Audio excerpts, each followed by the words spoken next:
So welcome to this afternoon talk at October Gallery. It is the first time that we're holding a talk of Lisa Vandy here at the gallery, which is fantastic. I just want to tell you a little bit about Lisa. We met Lisa about a year and a half ago when a great mutual friend of ours, Zach Ove, came to the gallery and said to Chile and myself, "You have to meet this artist. You have to see her work." So we decided to invite Lisa to come to the gallery and show us her work. And Lisa came and showed us some of her hulls, a PDF, and asked us to come over to her studio. So Chile and I took the 55 bus and took this wonderful journey to Hackney. Climbed up into this warehouse. I'm an artist myself, so I had not been in one of these studio warehouses for quite a while, and came to that little workshop, in a sense, where all the tools were perfectly hanging on the wall, and where the hulls were singing and swinging in the air and talking to us. And so we looked at her work, and Lisa then also invited us to her home, where some of the finished hulls were exhibited, and where we also had a chance to see the double video presentation landscapes. Lisa has a very huge career behind herself, and started her artistic career later. She went to Camberwell College of Art, she worked on jewelry design, she studied furniture design at the Royal College of Art, and she was art director for MTV and other big events. Yeah. So Lisa, I want to ask you, what is it that propelled you to this artistic moment here? Gosh, Jonathan Swain probably. I think I probably always was an artist, really. And Jonathan and I used to go out. I've known Jonathan since I was about 14. And I think he sort of steered me, rather. And how did I get here? I should have always been here. I think that's the truth.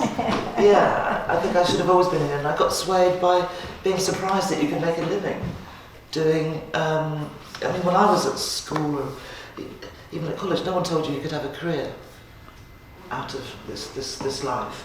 And so I was more like a leaf in the wind, really. I got asked to help people on projects because I could do technical drawing, and it sort of grew from there. But before that, I was always making things. And when you talked about you being a jewelry designer, I didn't know I was making jewelry, I just thought I was making things. And I think back on it now, but someone said, "Oh, that's like jewelry, why don't you?" And then they made introduction, and things would happen. I mean, I'm a maker, I like making. I think that's when I'm at my happiest, actually.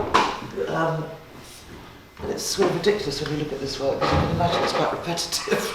So at one point, you swiveled. And I you think decided to move more towards fine art.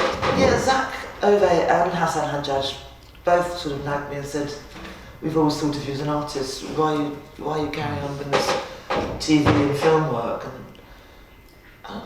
I was getting fed up with it, and I think that it was getting fed up with me too. And it was at the time when all the budgets were going down and down and down in TV world, to the point where even a production assistant would phone you and ask you to come in for an appointment, and then ask you what you did for a living. So why are you phoning me? I'm an art director, that's what you're phoning. You know, it's sort of lots of people not being paid to do the job, basically. And it sort of like became dispiriting. Whereas I think when I was working, doing art directing shows like the MTV Awards and the Commonwealth Games, opening and closing ceremonies, working on those, you're working at such big scale, it gets quite addictive. And it's live, and it's huge. And I think that was the real buzz for me, and it helped me also, because I did the technical drawings and made the models for those kind of shows. I really understood how everything was made, and watching all the fabricators make those things, it gave me such a huge breadth of knowledge, and I think it gave me more confidence. I think I'm glad I did it, but I'd rather, being 60 now, I'd rather have got here a bit earlier. So what I imagine might happen in the future, that you bring this huge landscape into your work, these huge productions, you know, something on that scale. And I think 7 of those superhero cogwomen out there. Exactly, superhero cogwoman, that big woman standing outside might be the first step in that direction. Yeah. So I want to just roll back for a second, and we presented Lisa's work for the first time really in London on a bigger scale in the African Art Fair 154. Which was a surprise to me, because everything was meant for this show. Yes. So we decided to exhibit about 8 hulls, and the success was phenomenal. I cannot tell you how many people came to want to speak to Lisa, how many people wanted to buy hulls. The engagement was extraordinary. It was the kind of thing, the stuff that dreams are made of. You hardly can ever have an artist whose career just spins off right in that first moment. And it was mind-blowing in a sense. Yeah. How did you feel? Well, I had to go get some therapy.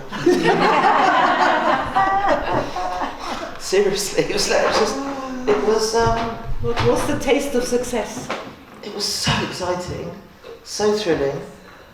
All of it, people's comments, not just, I mean, the fact that it sold out was like phenomenal. And then I had to really own that I was an artist. And that felt like weird in a way. And I felt very slightly off the ground. Because you're in your studio making stuff, you're on your own. And then suddenly you're in this other world where you're getting lots of praise and recognition, and it's hard to like just put yourself back on the ground a bit. So I did some of that, almost like a sort of cognitive behaviour therapy, where you just level yourself basically, and it's worked, and it's helped me with this as well, really. So then going back to a much more human level, to a human being. I always enjoyed in the Sunday Times, long time ago, I read the section was called A Life in the Day Off, which really went through the day of an art of a person. Yeah. And I just thought it would be wonderful if you gave us a sampling of one of your days. My boring day. One of your days. Do you get up? Do you not get up? Oh, no, do you do work? Do you just have coffee all day and think about work and then pin one of the things? Or other people perhaps, maybe just, what do you do? I get up quite early, I'm an early bird, and I like that thing in the morning where the morning feels like twice the amount of time as the afternoon, doesn't it? Somehow, I don't know why. So the more you can get done in the morning, the afternoon becomes more relaxing. I get up, I try and have a healthy breakfast, but it inevitably ends up being toast and eggs. And then I go to the studio. So that studio, is it far away from you? No, I say it's an 8-minute drive or a 5-minute walk. You can guess which one I do, yeah. And I'm at the studio usually till about 4, and that means really preparing hulls, circling hulls often, trying to understand what I'm going to work with, or drilling, and constantly, do you remember that game as a child you had? It was a square pad with numbers or letters on it, and you had to get the numbers all to line up, but there was only one gap, so you had to switch. That's what my studio's like. So every time I approach another piece of work, I have to move stuff around. So there's lots of prep. So preparation is such a huge part of the work, really, a huge part.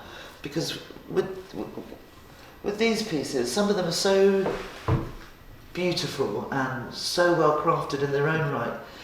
You have to really, you don't want to drill a hole in them without it being right. Yes, of course. You can't, I mean, I can patch and fill, but you can't match the patination of 30 or 40 years of pond life or racing boat life and attic and sun damage. And so I'm very cautious of them. I mean, it's like that one with the paddles in it. That's by quite a well-known designer.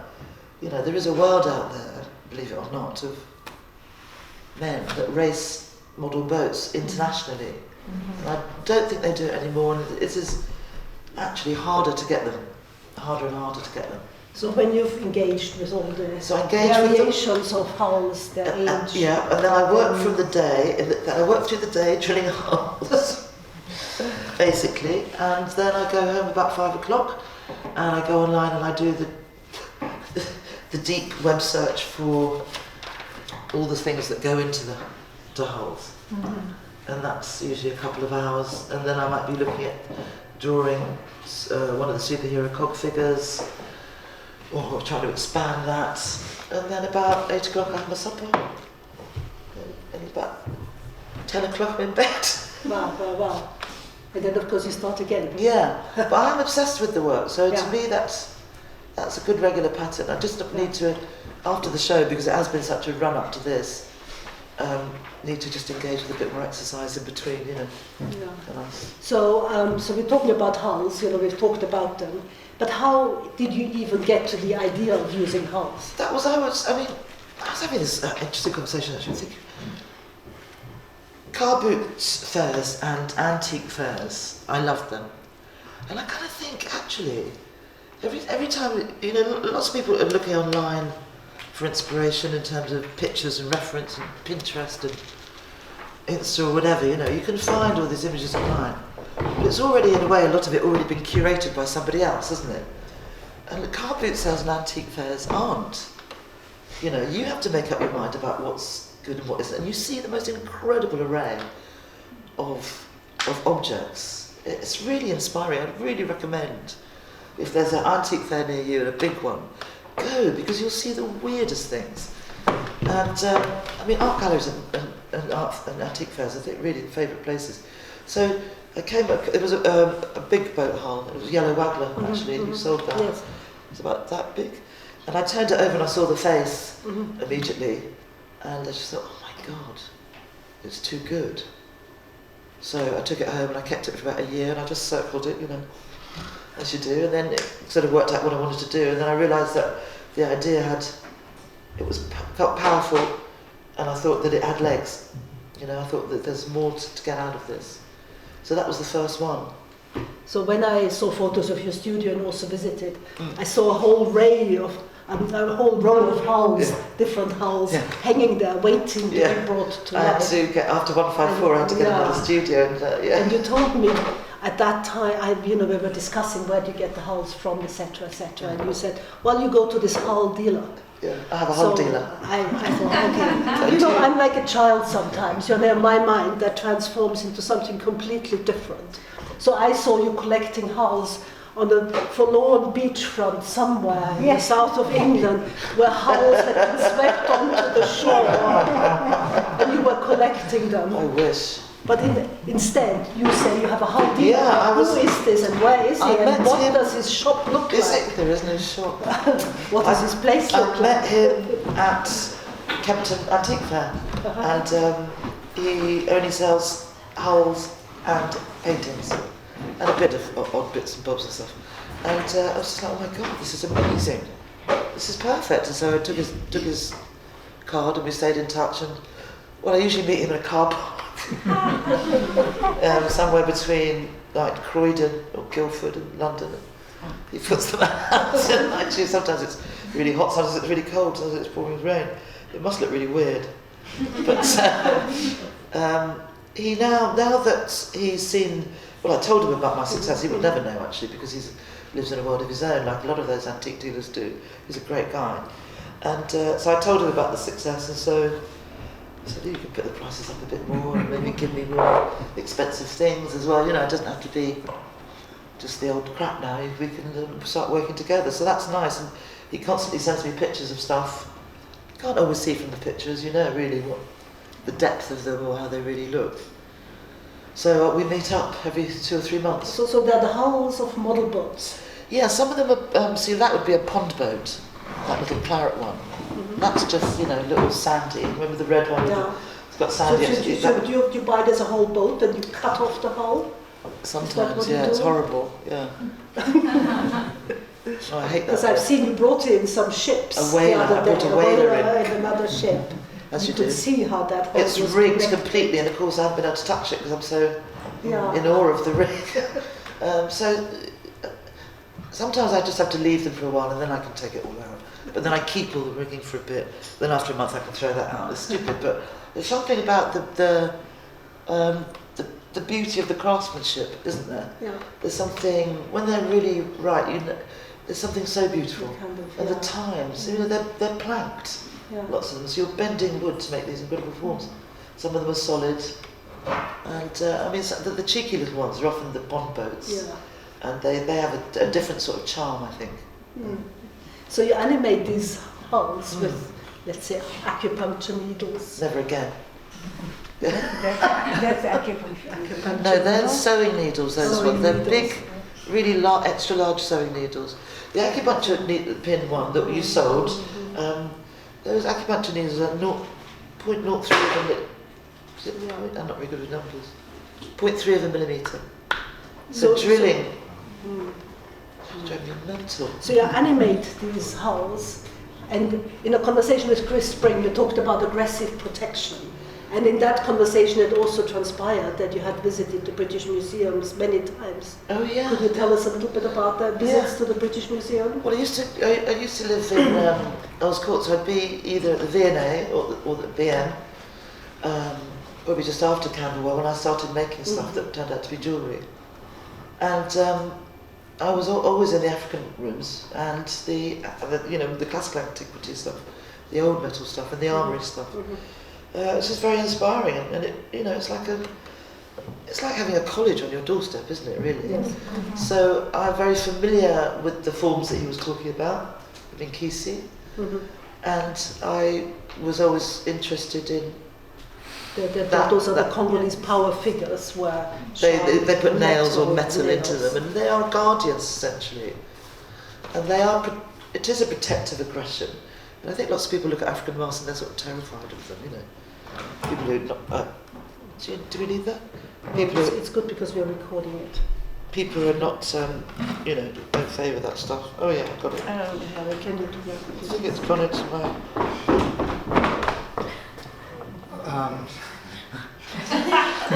I'll do it. I'll hold it. You sure? Yes. Thanks. I felt familiar with that stuff. In fact, I was talking to Angela Fisher. Yeah. And in fact, I was caught trying to steal one of their books out of the library. A long time ago. Museum? No, not thank God. No, that would have been embarrassing. Just at Swiss Cottage, I should have been doing that, and I'm ashamed. But I did have. I liked a lot of books on African art as well because it's so inspiring. I think for me, I've always been interested in quite symbolic, straightforward forms, and I think that's why it speaks to me. Like the idea that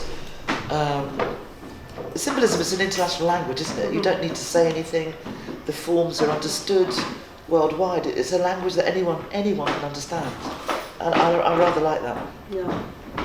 And then you also make associations with your house to migration, to labour, etc. Yeah. These are themes that run through the work. piece that went to the British Museum was called European, and that was because of what was going on down at Lampedusa at the time in the Mediterranean, and now on our shores even.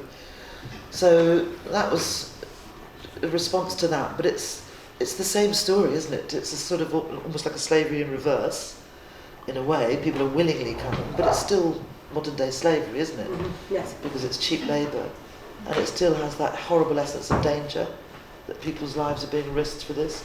So that's the European piece is a black hull, and all the pieces that go into it were fishing floats that carried all the colours of the flags of Europe. So that was a comment on that, really. I mean, I never thought I'd want to talk about the Atlantic slave trade, I must be honest. I never thought that I would want to do this, but you seem to be talking about it, and every time you write yet another press release, that's a theme that comes up very strongly. Yeah. And I think what's so interesting in this is that you have a very beautiful aesthetic form. It has so many hidden meanings within I'd like to think there's some humour in it too. Yeah. I hope that people can see that there is humour in some of them. Is it working, this thing? Oh no, okay, thank you. Can everybody hear? Yeah. Yes. Thanks. So, I thought I'd take one particular hull so we can discuss it a little bit.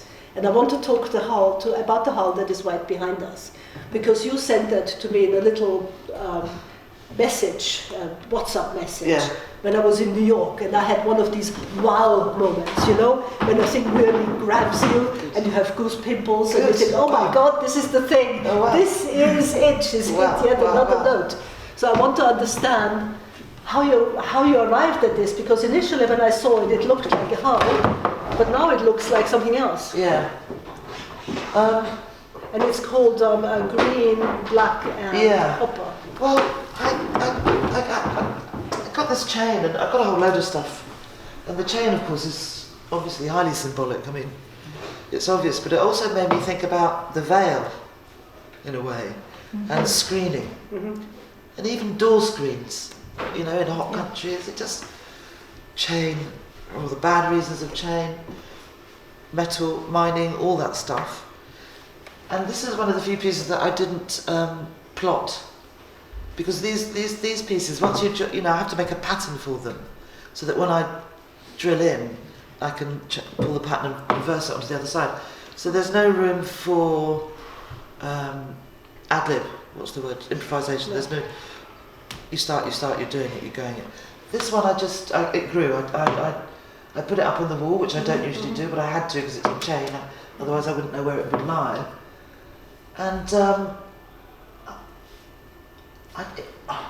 listen, these things. You can't imagine the amount of work that's gone into that because it looks so simple.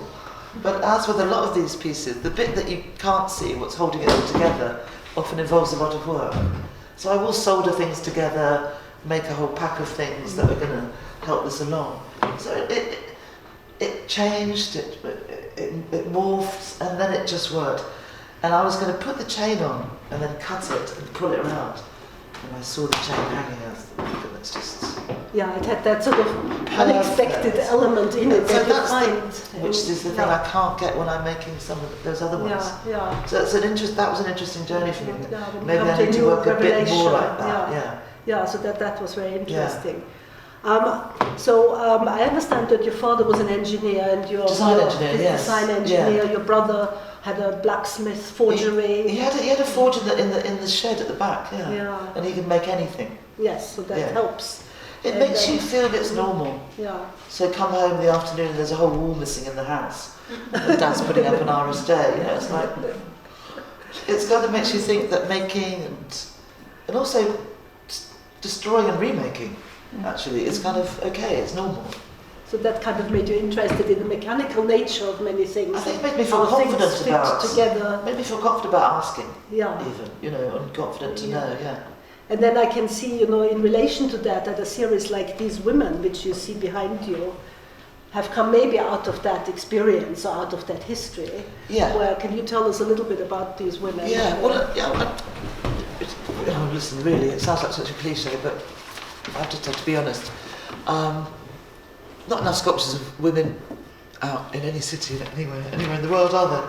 So I just thought, well, I'll just make a few then, you know. Yeah. We're going to have 800 in the series. Yeah. So it's like, you can't keep moaning about things and not do something about it, can you? So I decided I'd make a few of these women. They started off actually initially as Astarte figures, which I'd seen at the British Museum years ago. And I was making them with armature and clay, but they were absolute rubbish. So I didn't quite know. I knew I was determined to do it, but I didn't know how I was going to do it.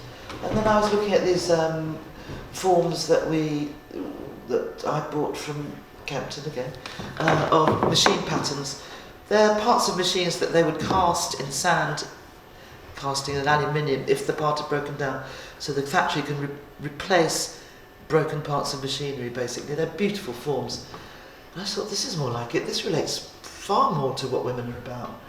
You know, this is like the idea of this underpinning of industry and movement and dynamism that's hidden, actually, that is just silently going on without asking for any reward. It's just job, isn't it? So I decided to make them in more geometric forms. It just worked. And so I made 21. I thought, it's not quite enough, is it really? But it's a start. Yes, and then of course there are multiples. Yeah. So there are more than 21. And they're a bit small. So then I had to think of something a bit bigger. So then you came up with the idea of superhero Well, actually, woman. Chris Spring said that I could make those big, but I didn't think they'd work because I thought there'd be so much flat surface. I couldn't really see it. So I wanted something with a bit more texture. And I've always been a fan of cogs and gears, just the way they look. So I was playing with some, and superhero cog woman came about. So I followed your dream. It was the heart of the matter. What do you the mean? Superhero cog woman that you wanted to create seemed to be the thing that was driving you forward. And you spent sleepless nights. Yes. You spent all your money.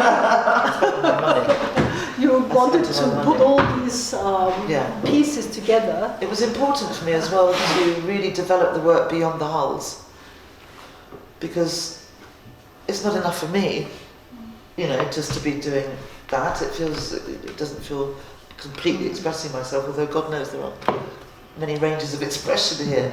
It was important to me that I take time to develop properly other bits. I like the way that these women, and they are these women, not the women, because these women suggests that something's going to happen, to then spawn superhero cogman. And that was a working title that was just fun. And I thought, it's a perfect title, actually. Because there is something comedic about her as well, you know.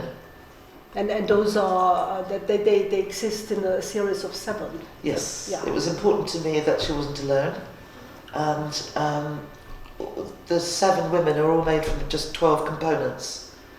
That was another idea to underpin the functionality idea.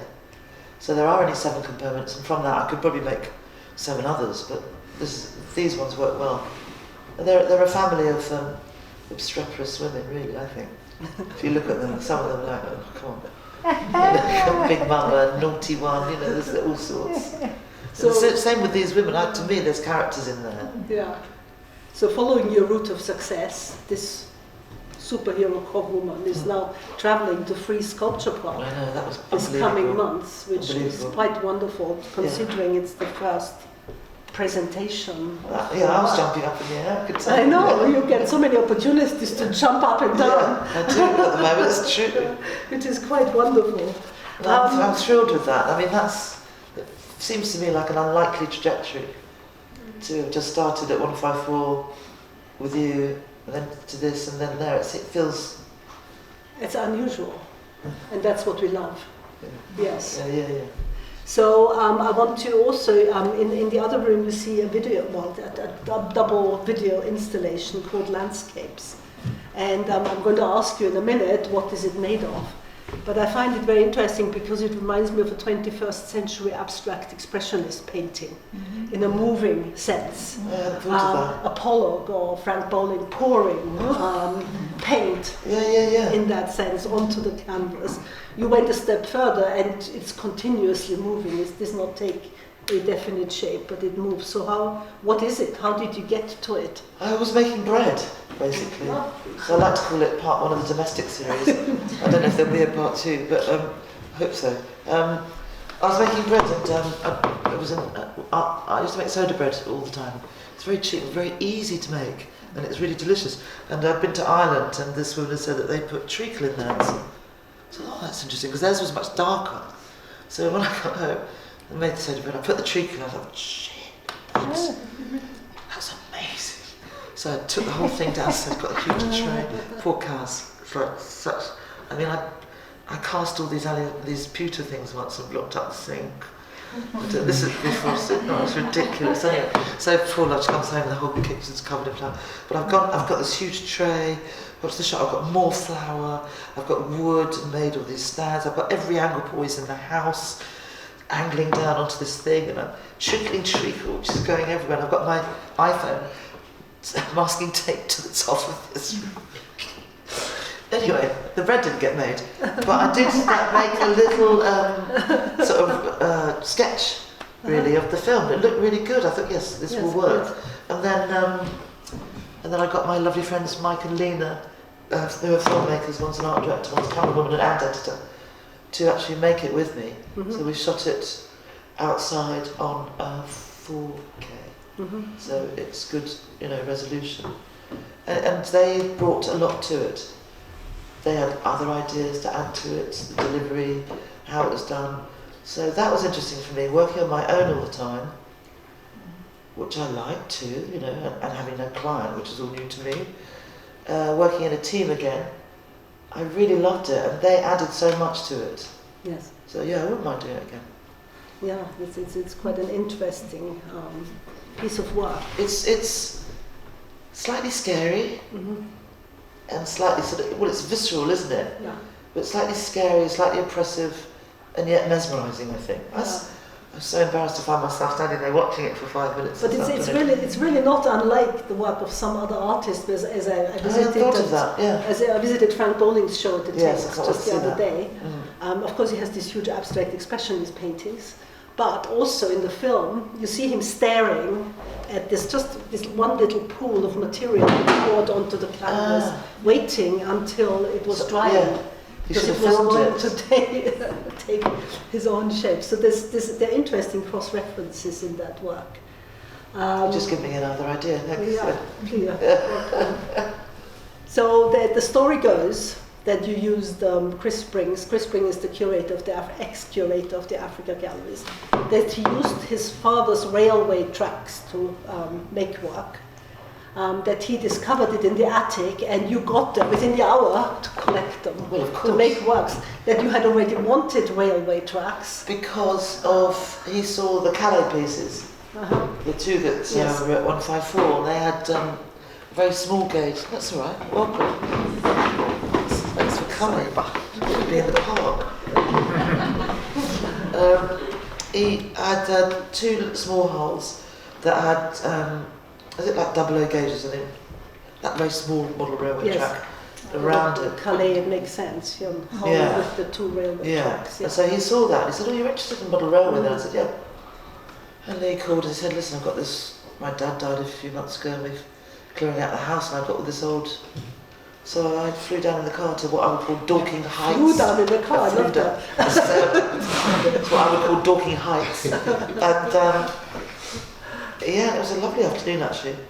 And he had boxes and boxes of this stuff, but it was black and filthy. And I didn't actually realise, I started cleaning it, that it was brass underneath. Yeah. It's another thing for me with the symbolism, isn't it? It's very graphic, it's communicating so many things. And the way I wanted to present it was to take it out of the romantic. You know, there's so many things to talk about the railway. Of course, and you can again hint at migration, etc., etc. But it also reads like a sheet of musical notes if you want to look at it. Well, that's true as well, yeah. So it has the interesting. And built mostly by people in indentured labour or prisoner of war camps, or you know. Yeah. So you see the first two pieces in the other room, and I'm sure there'll be more to come. I'd like to take. It's been a short few months, so more time to develop that work actually. Yeah. So because you've arrived on the scene, art scene, so to say now, but you have a long spanning career behind you, I just wanted to ask you a few questions about your previous life in that sense, just so you have a context of where all this really intense work is coming from. It's not made by somebody who just started, but it's made by somebody who brings the whole life's craft and experience to it. So tell me a little bit about, when your very early life, were you born where? I was born actually in Coventry, but I grew up in Selsey, in Hampshire, by the sea. And then you had an early interest in art. I was always. I mean, Jonathan and I used to go out drawing, didn't we, all the time? Jonathan's an artist. We were like 14. Yeah, we definitely spent a lot of time. A lot of time. And also, I'd say this: we spent a lot of time looking for materials and going into disused buildings, spending our time. We were curious about materials, and I think that's what comes. Yes. That's what all of this is about, I'd say. Yeah, I won't talk about the performance art then. Jonathan made me lie on the floor and he'd draw with a white crayon, a white chalk, drew around me, sometimes in quite odd positions, and then we'd run away and watch people's response. They felt there'd been a murder. And then we'd start by the law courts in Chichester. And then we put tomato ketchup on it too, so they So this is how you got to study at the foundation course in Chichester? Worthing, West Sussex College of Art to Worthing, which was great actually. I really enjoyed that, and then to Camberwell. But of course, in those days they veer you towards, especially as a woman, graphics or textiles. Yeah. They would force me to try and do textiles. I want to do textiles. Yeah. So I thought, I'll do nothing. Yeah. So, but the great thing about Camberwell's got a great printmaking. And really, I did printmaking mostly. So what did you do? Did you do large prints or small, or what was it? Screen printing, litho. I don't have any of that work now. Did a few like Clisco things. We used to go to marches a lot, my first, it was back in the day. Although that was coming around again, obviously. So you say then you left, of course. I left and I started making things. People said it was jewellery, so I did that. And And then I wanted to make bigger and bigger things, basically. Yeah, And so I constantly pushed myself to make bigger stuff. And then I realised that I wasn't going to be able to do that without some sort of formal training, and I needed to learn technical drawing, etc. So I chose to do furniture, the RCA as a mature student. It was a really good idea. So before you did the furniture, you did a lot of jewellery design. I did a lot of jewellery. I also did bodices. Yeah, I worked with John Galliano. I made John Galliano's big just as a cobweb. little side thing. Yeah, I mean, I did what people asked me to do. Yeah. So you did a vast range of jewellery. Yeah, I mean, it was good. That was very good training, because I did actually take myself off to John Cass to learn, you know, soldering, etc. And I did go to evening classes in welding and forging and stuff as well. So it's got quite a broad range of knowledge. And then, of course, going to the RCA, I learnt more about wood. Yeah. And I think that's probably one of those, you know, like they say that men just leap into jobs even though they don't know how to do them. Maybe as a woman I've waited this long to know that I really know how to do it. You know, maybe. So you went to the Royal College. I've come across more and more people who went to the Royal College. I myself went to the Royal College. I went to painting. All the departments at that time were quite separate from each other. And you know, but you did furniture design. Yeah, and I was a mature student by then. I was 33, so I kind of knew what I wanted. I wanted to learn. Yeah. I didn't really want to make furniture, to be honest. So you learned technical drawing. You learned how to make things. How to make things. Yeah. And also how to approach a project, how you break things down, how to approach things professionally. And that was so useful to me. Yeah. And I know you then designed furniture for a film, is that right? I did. What was my interview show wasn't, it was a narrative really. It was called From the Cradle to the Grave. It was a cradle, a coffin and a bed. It was quite interesting. Yes. I found it quite interesting. But someone said, oh, you know, that's great, you can help us with a commercial, you can do technical drawing and you know a bit about furniture. Next thing I'm assisting them as an art director, next thing I'm an art director doing commercials on my own, and next I'm working with other production designers as their art director. And it's like, I didn't realise you could get paid to do this. It was extraordinary. I made a really good living. Yeah. But then I got, I mean, you're not always working. I'm not a greedy person. I didn't really need that much. But it wore thin after a while. Yeah. Not being able to do your own stuff. I mean, when you did big stages for MTV, 21-meter long stages. Yeah, huge. You'd have like 15 sets coming onto that. Yeah. You know, it was a big scale. I did all the floor cloths for the floor cloth and staging for the Commonwealth Games, opening, closing ceremonies. But it was a good discipline. It taught me a lot. So you definitely learned your trade. I'm ready now. You're ready. Yeah. It's a huge amount of experience.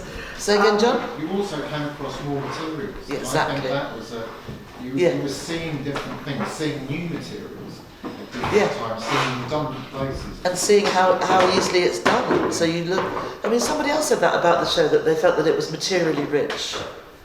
I thought that was an interesting thing to say. I like that. Well, you probably had the experience of working with a lot lot of different materials. Exactly.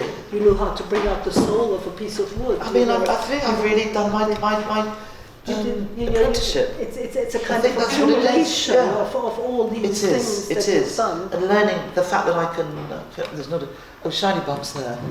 So tiny bumps is actually soldered onto a pin. So I lay it all out, I've got a gas torch and you know, they're integrated. I wouldn't have known how to do that. Yes. I mean, things aren't just stuck on. You know, otherwise they just... Yeah. So we've arrived at this point, and you've left everything behind in order to present a show called Hidden. Yeah. Tell me about that title. Well, it seemed to fit, didn't it? We talked about it a lot. It seemed to fit, and it seemed to fit all of the work in a way. I know we had a conversation at that time. You were thinking of Overlook, which I thought was a little bit negative. Yeah, Overlook sounds a bit tragic, actually, doesn't it? Where suddenly that Hidden appeared, and we thought that was a really... I mean, you know, you're seeing the hidden part of a boat. This is the bit you never see, you know, unless you dive or whatever. And the domestic accident or happenstance of the treacle, that would be missed by most people, wouldn't it? The hidden artist in you has suddenly appeared. Okay. Okay. So, but there's so many variations. It did seem to work, didn't it? Attached to that word hidden. So I just wanted to, since we've talked about the past and we're talking about the present, I wanted to talk about the future. Now, it is very interesting because currently there's a huge amount of interest in artists that have reached their 90s, even almost 100s. So you have Lucida Hurdado showing at the Serpentine. She is 98 in her first institutional solo show. You have Faith Ringgold coming up there. She is 88, turning 89, again in a solo show. Fantastic. So you have a huge lifespan yet to come. What are you going to do? Yeah, fingers crossed. What are you going to create? What is your outlook? My outlook is, I mean, there's a thing. I don't want my studio to be big because I want to flex. I want to be able to flex and grow. So I have another half studio now, which I keep all the holes that I'm going to work on. So that acts as a sort of storage, and I can go and look at those pieces. So it's just across the corridor, and think about what I'm going to do. I share a studio with another artist, Charles Beju. I like it like that. I like that scale. When I'm working on the bigger sculptures, you see, I'm drawing. I'm not making these. I'm drawing these, and then we're getting models made or 3D prints made to see what they look like. That doesn't take up any studio space at all. And of course, I don't make superhero cobwebs. Thank God. It would kill me. I think that's made at the fabricator. So I'd like to keep this balance of making the work, the railway work. Some of it has to be farmed out, the metal bit, but Stephanie and I often burn the wood together. Stephanie helps me sometimes at the artist. I'd like to keep it like that, but I would like to do bigger sculptural work. And I think if I can do big sculpture as well, then I can keep the studio the same size and keep working on the holes and other pieces and developing the railway stuff. That would be a great balance. Yeah, I'd like to keep that balance. Yeah. I mean, I like the idea of working in the domestic realm as well as the... I know, so you have the intimate and the very public at the same time. Exactly. Which I think is an interesting... I do, because I like interacting with people. I like the stories, you know, I like all that. Yeah. Great, so I wanted to open up this conversation to questions. You don't have to ask questions. Which you may That's ask. the moment in an interview, things like this, where I just cringe myself. This is your great chance to ask questions of Lisa if you have not covered any ground. I mean, maybe we have covered all ground. Maybe we've covered all the ground. There's a Go question, on. yes. It's a very simple question. You know the cop woman outside? What is it made of? It's made of jesmonite actually, which is kind of like a plasticised plaster, and then finished.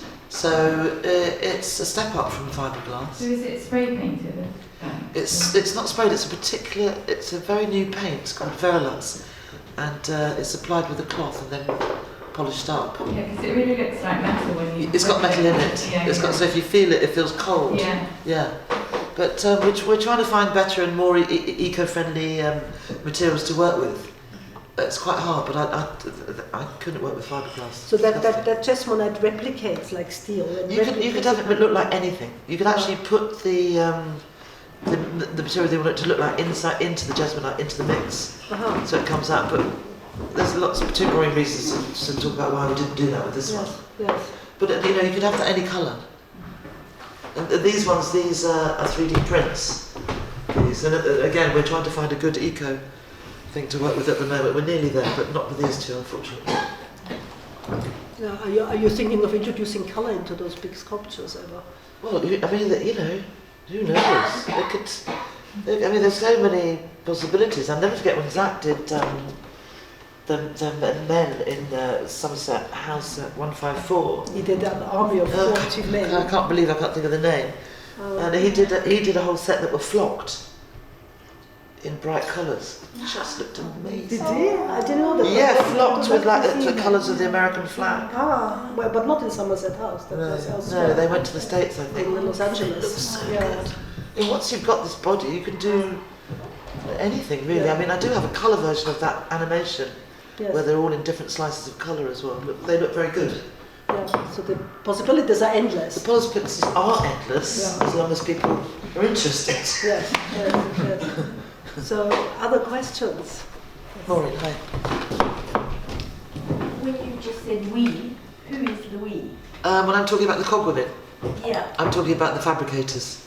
Okay. I do work alone. and the videos? The videos, that was made by Charmaine Watkis, a woman I met who's now a friend. I really wanted, because there's only one woman here, I wanted people to know that there are 6 others as well in my head. So unless I put it out there, that no one's going to know. It's a bit like the sculpture itself. I made that happen. I took a huge risk with a huge amount of money I didn't have. I robbed Peter to pay Paul, as we all do, to make that happen. Because I know that no one's going to ask me to make a big sculpture. No one's going to say, well, Lisa, can you make a big sculpture? They're not, are they? So you just have to push on. So got that done. And then I was very keen to show that she has quite a few friends that would very much like an outing at some point. Yes. Thank you. There's another Hey, question there. Hello, Lisa. Hi, Joe. As someone who's known you for about 20 years, very sadly, I haven't seen your work recently, and what I find fascinating about it is the distillation of the same sort of spirit that you had when your work was messier and dirtier. Made from found objects as well. Yes. These are found objects as well. But Yes. what I think is fascinating about them is that they've got the sort of purity of icons and also fetishes as well. And they've got that duality in them. And what I'm interested in is how did you go from making such dirty, filthy stuff to making something which is just pure and powerful? Well, I've always liked the idea of symbolism, and I like. There was a restraint to only use two things: the hull itself and whatever goes in. Otherwise, you're in danger of decorating things. I think really it was just coming across that first hull that set me off. It just felt so right, and it felt so funny as well, and so tragic. It felt like bang, it was powerful beyond. And I love that idea. I know that you used to go to fairs, as you say, and I know when you used to do furniture on memory tapes. I love the idea of an artist can just choose something, and you don't have to make it, you just choose that thing. And then that thing becomes many, many other things. So Yes. I think it's so romantic. Take the thing on a new life. Yeah. And then you think about its old life, and the irony is not lost on me. No. That a lot of these boats would have been made by the very people whose gardens I wasn't allowed into as a child, Absolutely. let alone their houses. Absolutely. Lonely white man. It's reclamation all around. Yeah. There's a lot of work that revolves around this. And I like the purity of just 2 objects, and I keep that as a discipline. I often don't touch the hulls. I'd say 75% of the time I don't do anything to the actual hulls, because they are already so fantastic. You don't have to. These ones haven't been touched. That's been massively touched. That fought me all the way. That one. But that was white in the beginning. It was white. It was textured. It was horrible. The darts were white. I ripped it all apart. Started again. Filled everything. I kept seeing these different I images. remember saying damn, I should have said that. It was on the floor when I put it on the wall. It looked horrible. This one, I sprayed the black bit of the colour, the black, because it was red and it just didn't have any. There was no simpatico, nothing. That thing, that not touched. Oh no, this was. Sorry, no, I sprayed that black, but I left the beautiful green. I mean, you can't match them. The patination has got a story in itself as well. There's this, you can feel it. You can feel the history in it, and I don't really want to sort of hide that. And I do love the way that the history is really so nothing to do with my life. Yeah. In a way, so even though I grew up by the sea, even though I wanted to go to those places, there's so many places I wasn't allowed. I feel like, it's a kind of like a sweet revenge in a way, isn't it? It is. I wasn't allowed in the yacht club. Crazy, huh? I wasn't allowed to join the local tennis club, even though friends that came down from London who didn't even live in Selsey could join. It's crazy, and there is a sort of a sweet revenge going on here too. There's so many layers. Yeah, rebalance. Absolutely. Absolutely. Yeah. Absolutely, to get through to a new future. Yeah. There's one aspect of this particular hull that always interests me. You said it was relatively straightforward. It was relatively You worked straightforward. with horsehair. Yeah, everyone thinks they're makeup brushes, and I think, damn, I missed a trick there, didn't I? God, if only I thought of that. But I knew exactly what I wanted, as with a lot of them. You know, you've got to do it. Once you start, you can't stop. I knew exactly what I wanted, and it came out exactly as I saw it. So you buy it in hanks, the horsehair. So I got them to cut it to the size I wanted, which was much longer. And then I cut brass, and then tied the ends of the horse, weighed the horsehair, all the separate pieces, and they're more or less the same weight. Wired them up, put them into the brass tube, and then I found a golf tee that fitted exactly into the ends of the brass that I could just then push into the holes, and it just no glue. Wow. That's what I love it. That's one Just of a these, friction fits. Most of these things are just friction fits, if possible. it's one of these magical moments It that was sometimes happen. and it was a whole weekend of working on it on my own, and all the hairs were like really long. It just looked perfect, and I got my partner Cass to come around and give it a haircut. I was beyond. I know, and had an extra little trim She- here at the did she? gallery Did just she? before the opening. Yes, Yeah. I was hoping they wouldn't trim off too Yeah. much. No, she did a good job. Any other questions?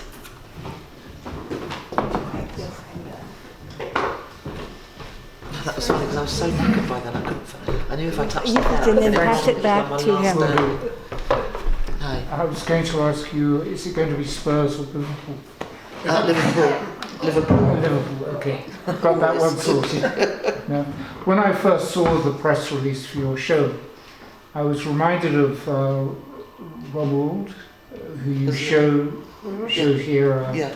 Has he It made? was about a year ago, was it? And the way he transforms the tops of petrol Yeah. cans into masks like these. Yes. I was wondering, do you feel any sympathy with that, with your work? I mean, I can see the parallels, of course. Yeah, totally.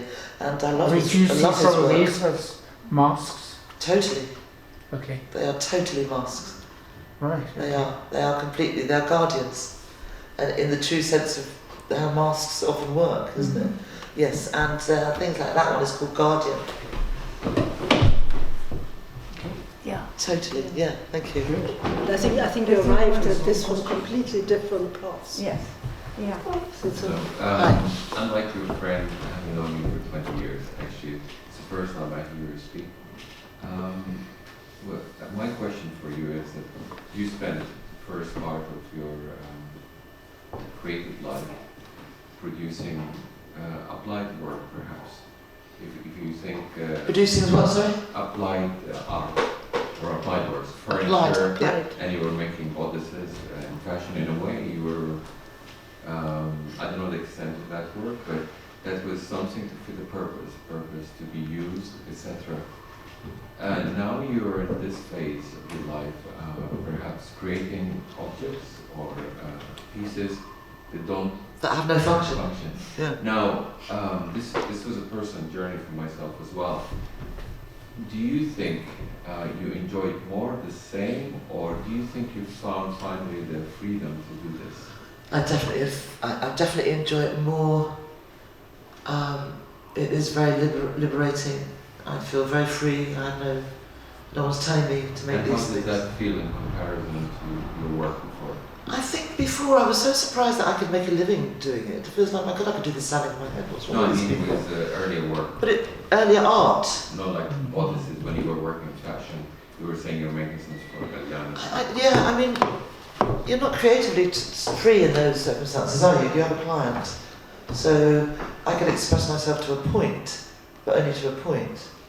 And yeah, you're right, I was making functional objects, Laura, and also ultimately making, when you're working for television, that it all ends up in the bin. I mean, you know, you should come through the end of a live event at the end of when they're putting it all away. It's horrible. You know, it's like carnage. You know, meters and meters of steel deck and set, just absolutely like, on the floor and going into bins. It just makes you want to shudder, the waste and everything. I mean, I have said before, there is always a fear that you are making the items for the car boot sales in the future as you work. There is always that fear, isn't there? But I'm obsessed. I don't stop working. I can't stop working because I feel feels so good making, Mm-hmm. apart from the repetitive strain injuries.